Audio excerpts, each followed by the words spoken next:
prochaine. Le football au menu d'une exposition inédite à l'Institut du monde arabe. Elle ouvre ses portes aujourd'hui. Exposition qui met en lumière le rôle politique et social du foot dans les sociétés arabes à travers 11 histoires, 11 épopées humaines de joueurs ou de supporters à découvrir ou à redécouvrir.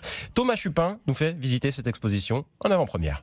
Parce que le football, ce n'est pas que Mbappé, les millions, la Coupe du Monde, c'est aussi parfois la politique. 10 footballeurs nord-africains, tous vedettes internationales du ballon rond. L'Institut du monde arabe revient sur l'histoire de l'équipe du FLN, par exemple. En 1958, plusieurs stars du championnat de France, originaires d'Algérie, quittent leur club, disent non au maillot bleu pour s'engager avec l'équipe du Front de Libération Nationale. Message pour l'indépendance de l'Algérie auquel a participé Saïd Amara. À l'époque, il fallait faire un choix. Et à retardement, je dirais oui, on a bien fait. On était fiers, jusqu'à ce jour, on est fiers. On avait pris conscience du rôle qu'on avait à jouer.